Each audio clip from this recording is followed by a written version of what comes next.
اب ایران کے صدر کہہ رہا ہے کہ یہ کیا بات ہوئی کہ ٹرمپ کہہ رہا ہے کہ جناب ان کو ہم پتھر کے زمانے میں دھکیل دیں گے. وہ کہتے ہیں یہ کیا بات ہوئی، کیونکہ آپ دیکھ سکتے ہیں کہ ایران کا جتنا بھی انفراسٹرکچر ہے اس میں سکول ہیں، بچوں کی ساتیں، ہاسپٹل ہیں، عمارتیں ہیں، بزنس ہیں، بجلی گھر ہیں، بڑی بڑی بمباریاں ادھر کر رہا ہے، میزائل پھینک رہا ہے، تباہیاں بربادیاں اس نے ایران کے اوپر کی ہوئی ہیں. ٹرمپ کا جو اعلان ہے کہ جو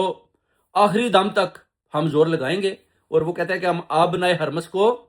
کھلوا کر جائیں گے، اور دنیا کو ایک تحفہ دے کر جائیں گے کہ جناب آبنائے ہرمس کھل چکا ہے، یہ ہم کریں گے. آخری دم تک وہ کہتا ہے زور لگائیں گے. ٹرمپ نے ایک بہت بڑا چیلنج جو ایران کو کیا، مگر ایران کا صدر کہتا ہے کہ یہ کیا بات ہوئی کہ پتھر کے زمانے میں دھکیل دیں گے. وہ کہتے ہیں تاریخ یاد رکھے گی، تاریخ یاد رکھے گی کہ امریکہ نے ایران کے اوپر حملہ کیا، اور ایران نے آگے سے جو جواب دیا وہ یہ امریکن بھی یاد رکھیں گے. وہ کہتا ہے کہ اگر ہم پتھر کے زمانے میں جائیں گے تو پھر یہ پورا خطہ ہی پتھر کے زمانے میں دھکیل دوں گے. ہم بھی، وہ کہتے ہیں پورا خطہ ہی جائے گا، ہم اکیلے نہیں جائیں گے. آپ سمجھتے ہوں گے کہ ایران اکیلا چلا جائے گا، ایران نہیں جائے گا، بلکہ آس پاس کے وہ ممالک جو ان کا ساتھ دے رہے ہیں وہ کہتے ہیں وہ بھی جائیں گے. تو یہ بڑی ایک زبردست قسم کا پیغام جو ایرانی صدر کی طرف سے بھی ٹرمپ کو بھی دیا گیا ہے، اور خطے کے وہ ممالک مشرق وسطیٰ میں جو امریکنوں کا، اسرائیل کا ساتھ دے رہے ہیں اور ادھر سے فوجی اڈے استعمال کیے جا رہے ہیں، ان کے لیے بھی ایران نے ایک بہت بڑا پیغام دے دیا. جیسے کہ چائنا اور رشیا نے بھی ٹرمپ کو پیغام دیا تھا کہ آپ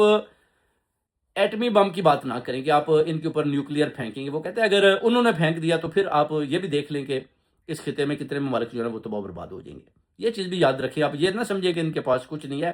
ہو سکتا ہے ایران کے پاس بھی ایٹم ہو. یہ بھی چائنا نے ان کو ایک قسم کا پیغام دے دیا، جس پر ابھی امریکن یہ بات اس کے اوپر غور کر رہے ہیں، دیکھ رہے ہیں، مگر پھر بھی بمباری ویسے کی ویسی دونوں طرف سے جاری ہے، اور آگے سے ایران کی طرف سے بھی بھرپور طریقے سے ریٹیلیشن